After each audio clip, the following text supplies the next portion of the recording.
শতরূপে সারদা বই থেকে পাঠ বিষয় আনন্দরূপিণী। অধ্যাপক নলিনীরঞ্জন চট্টোপাধ্যায়। মা তিনকুড়ির কণ্ঠে গান শুনবার জন্য অনুরোধ করলেন। সকাল তখন 9:30।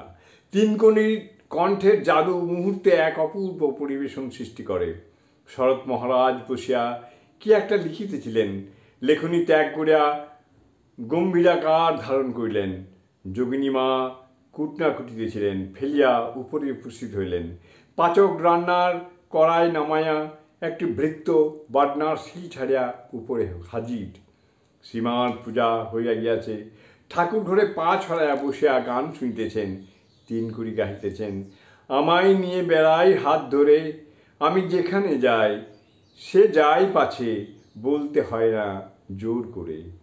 আমায় নিয়ে বেড়াই হাত ধরে, আমি যেখানে যাই সে যাই পাছে, বলতে হয় না জোর করে।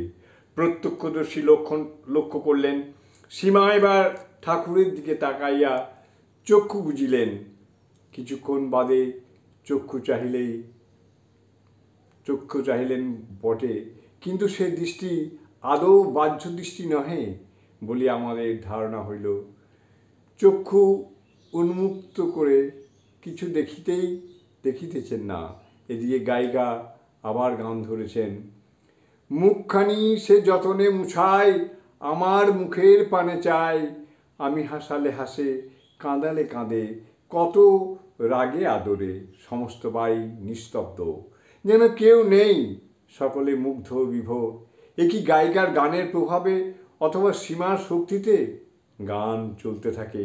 আমি জানতে এলেম তাই, কে বলে রে আপন রতন নাই, সত্যি মিছে দেখনে এসে, করছে কথা সোহাগ ভরে।